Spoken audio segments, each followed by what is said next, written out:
देश की राजनीति जो है वो वैसे तो बहुत सारे पार्टियों का अलग-अलग गठबंधन बन गया है, लेकिन जो राजनीतिक लड़ाई मानी जाती है वो नरेंद्र मोदी वर्सेस राहुल गांधी। आपने ये भविष्यवाणी की कि शायद मोदी जी आगे कंटिन्यू नहीं करेंगे और राहुल गांधी की भी संभावना कम है प्रधानमंत्री बनने की।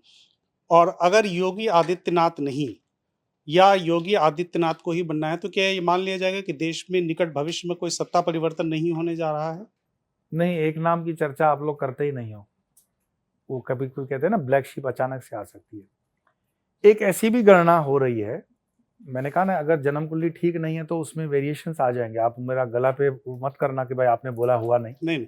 क्योंकि योगी आदित्यनाथ जी की गणना में अगर कोई थोड़ा बहुत जन्म कुंडली में फेरफार है तो एक जन्म कुंडली बहुत अच्छी निकल रही है जयशंकर जी की। जयशंकर जी की अचानक से प्रधानमंत्री बनने के योग बनेंगे। मेरे पास उनकी कंफर्म जन्म कुंडली नहीं है। जिस दिन मेरे पास कंफर्म जन्म कुंडली आएगी, अभी तक जो है उस गणना से जयशंकर अचानक से उठते हुए नेतृत्व होंगे।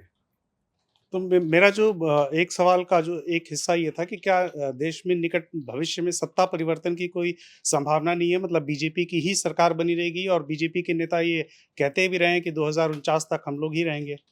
2049 तक तो नहीं मैं बोल सकता हूँ। 2049 तक वो बोल रहे हैं, वो उनका एजेंडा होगा, मेरा एजेंडा नहीं है। I am not on agenda. But क्या होता है, मैंने कहा कि जन्म कुंडली में आपके राजयोग भी हो, सपोज मैं आपको कहूं कि इतने अच्छे राज्यों को अगर आप कर्म नहीं करोगे तो वो टोटल फेल हो जाएगा, है ना। कांग्रेस के अंदर संगठन की भी कमजोरियां आप जानते हो, आप मेरे से बेहतर जानते हो। उनके आपस में जो जैम होना चाहिए, जो कम्युनिकेशन होना चाहिए, जो नीतियां होनी चाहिए, एक उन्होंने जो एजेंडा बना रखा है एंटी हिंदू, वो उनको डुबो रहा है। मेजोरिटी हिंदू है वोट आपका करने वाला।